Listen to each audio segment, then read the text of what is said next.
Ето, хранилката е почистена, както виждате.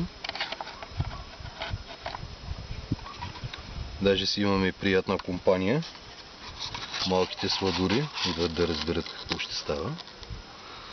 Сега вземаме разтвора. И тъй като... Само секунда. Първо ще свършим една друга работа. Ако не сте премахнали лентите за варилотозата, отваряте внимателно кошера. Много внимателно, като гледате да не простудявате пилото и да не раздразните добрите ни домакини.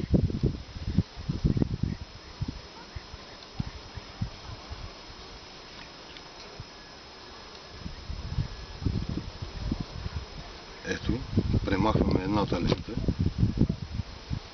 като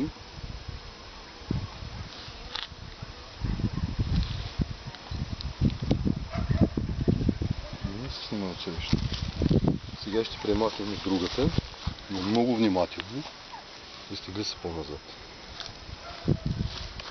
Ще премахнем сега и другата много внимателно, тъй че да не притесняваме семейството и да не нарушим хармонията в колонията.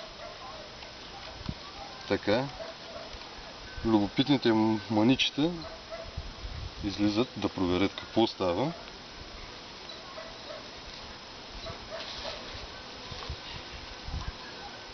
Сега вземаме капачетата и подготвяме самата хранилка за подаване на разтвора, като ограничаваме прелитането на самите пчели или излизането от кошера, за да не усъкатим някои животинче. Вземаме една кутийка, най-елементарно 240 грама от консерва и започваме подаването на разтвора. Подаваме 2 кутийки.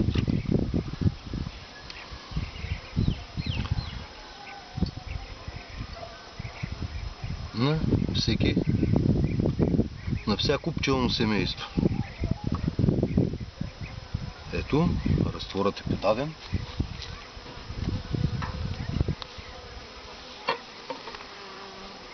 Затваряме хранилката.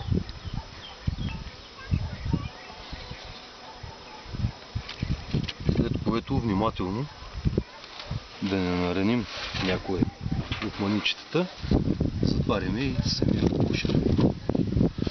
Така. Показахме ви на един от кошерите. Сега вече ще се наложи да прекъснем снимките, защото ни чакат още доста кошери за отваряне.